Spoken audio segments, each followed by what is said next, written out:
Meie salongi ei saa enam teha, kui sellel pole nime. Asukoht, töötajad on olemas, nüüd on vaja välja mõelda nimi. Ja tegelikult on see meil olemas. Eelmises episoodis tõin välja, et minge followma see stuudiot ja endiselt sa võid minna followma, kui sa tahad. Või no tegelikult sa pead seda followma.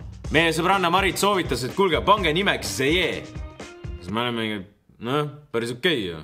Nii et me otsustasime, et nimeks saab see. Ja mida see tähendab? Väga lihtne.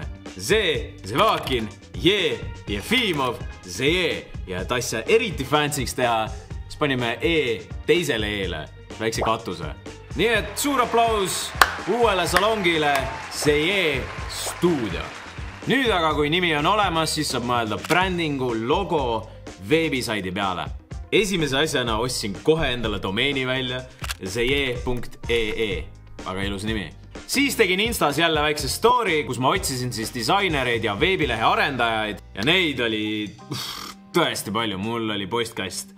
Siiamaani on umbes. Aga lõpuks saime jutule firmaga ja vaatame, mis nad meile räägivad.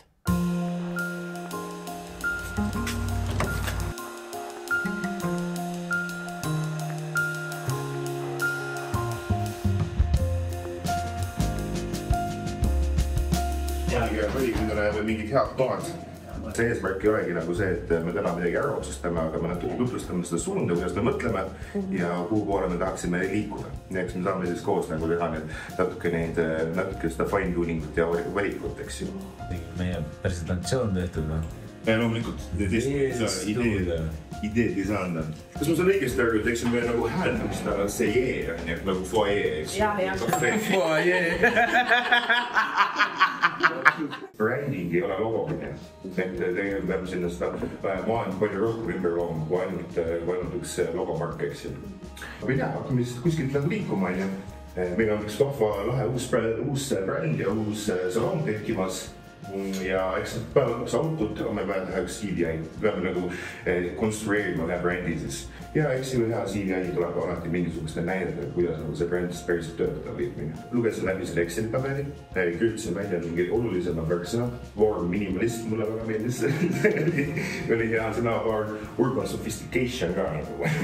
Läks jumala täppi nagu looduslähedust ja rohekust, eks ju. Ja siis nagu jubedalt idapildi peal see mõnupordis olid need väikesed kaarad. See on natukene art decooliku lähenemist. Kui me räägime brändist, eks ju, siis natukene seal võib-olla selle värvipaletiga on nagu üks ala, et pärast oli nagu puudu nagu see aksendivärv. Aga selline reegel nagu olemas on 60-30-10, eks ju. Üldine foon võiks olla nagu natukene selline basic kapall, mille toome sinna lugevalt selle rohelise ja siis nagu ütlesin, mingisugust sellist aksenti oleks ka vaja. See tähendab seda, et me peate nüüd ühe tooli endale oranžiks värvima. Aga lihtsalt üldse veebis nagu just juhtida natuke tähelepanu siis nagu värviga pompotti võrreldes selle moodboardiga, siis peame sinna mingisuguse aktsendi värviga tekitama, et see on nagu selle asja mõte. No see longis vähemalt nii palju, kui ma ise mõtlesin, et see roheline olekski see aktsent äkki. Aga et meil on nagu sellised kärtsumad rohelid, toolid on natukene rohelisemad, mingi laud on selline rohelisem ikkagi. Saab ka niimoodi ümber mängida, et see oranži asemel on kärts roheline. Et see isegi ei ole see mõte, et see peab mingit oranži. Ma lihtsalt mõtlesin, et mingid lauadest on oranži peale. Nagu värviga ma olen nõus, et vist kelli ise just ei ole kõige suurem oranži fänn vist või? Aga kui see nagu töötab, siis... Täna me saime näiteks teada juba, et me peame päris palju kellilt ikkagi veel küsima, vaata. Kas mis kellile meeldib, vaata. Kui kellele oranži meeldib, siis seda ei tee kindlasti. Mulle meeldib oranž. See ei huvita. Aga lõpuks ei huvita see. Sa pead seal mitte. See ei huvita midagi.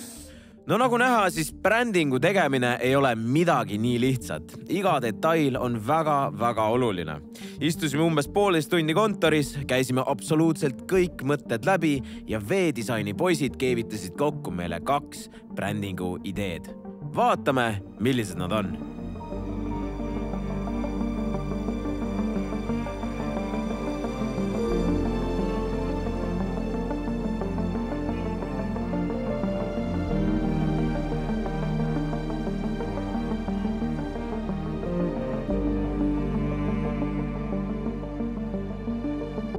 Ja tegelikult nüüd ongi meil teie abi vaja.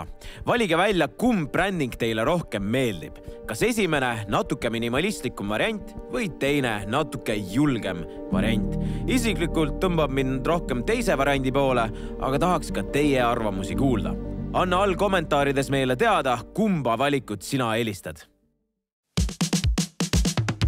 Sellele otsa on vaja teha kohe ka, Instagram on tehtud, mingi follow'ga, TikTokid, YouTube'i ja siis ka Google'i business profiili. Kui sa Google'ist või kuskilt meid otsid, siis me tuleme sulle kohe ette. Aga kõige suurem probleem on see, kui salong ise jääb sees tühjaks. Pole võimalik äri teha ja teie ei saa meie juurde külla tulla. Seega on vaja välja mõelda konkreetne plaan, kuidas täpselt mingi asi välja nägema hakkab, kuhu me mida paigutame ja siis oleks need asjad vaja ka ära tellida.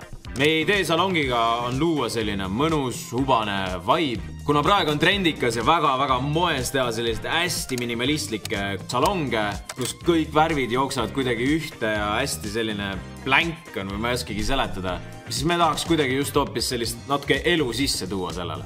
Kuna mina olen selle koha pealt suhteliselt idioot, siis Kelly kammis absoluutselt kõik kohad läbi ja leidis siis enam-vähem stiili, mis võiks meie salongiga sobida. Ja need näevad välja umbes midagi sellist. Ja sellist stiili tuntakse kui modern organic, natural modern, modern rustic. Aga et kogu visioon natuke ühtsemaks luua ja kuidagi visuaalselt ka seda presenteerida, et milline see lõpuks hakkab välja nägema, siis mõtlesime, et küsime abi ka sisekujundajalt. Ja naljakal kombel võitis meiega ühendust üks tüdruk, kes käib Kelly juures juuksuris ja kui ta saatis meile oma moodboardi, milline võiks üks salong välja näha, siis see läks üks-ühele täpselt paika meie visiooniga. Nii et Kelly ja siis Triinu hakkasid omavahel neid asju arutama.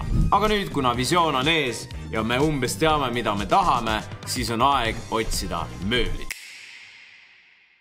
Üks asi, mis on vaja valida, on ilmselgelt mööbel ja me vaatamegi igasuguseid variante, mis Kelly vaatab, sest ta saab aru, on.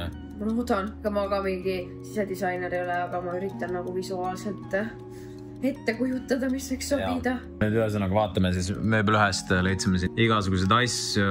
No hetkel ma üritan peas mõelda, mis oleks vaja sinna lõualotti filmid. Ära palun, ma olen see toole vaatan, kappe vaatan, siis ette ruumi vaatan mingit toole. Ma ei tea, äkki puhketuppa mingi siuke või siuke. Ma ei saa mitte midagi aru reaalselt. Ühesõnaga, siin me nüüd istume ja möllame ja lõpuks äkki midagi leiame ka, on. Võiks ju. Võiks ju tegelikult leida. Päris head asjad on, ma arvan, me saame. Ei, mööbel ühes on väga head asjad, ainuke see ongi see, et neid saab katsuda, aga ma arvan, et pilte on piisavalt, et saab. Mina vaataks siukse asja nüüd. See tool või? Ei, ma vaatasin, et praegu see tool sobiks nende teiste toolidega. Ma olen rääkinud. Ma võin nii kuulata, aga õige ka. Ühesõnaga, vaatame edasi. Ja seda me ka tegimegi ning leidsime endale kõik vajaliku mööbli. Teie ees jookseb väike list asjadest, mida me lõpuks ka mööbelühest ära tellisime. Ja mööbelühe valisime eelkõige sellepärast, et seal on tasuta tarne nende enda kulleritega, ei pea kohe tellides kõik ära maksma, vaid võid seda teha kätte saamisel otse kullerile ning neil on terve aasta tagastusgarantii. Kindlasti tutvu nende toodetega mööbel1.ee.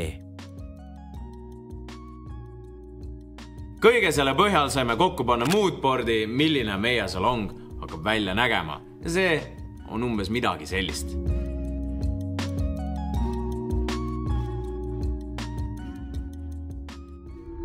Aga on üks suur asi, mida ma pole teile salongi osas rääkinud.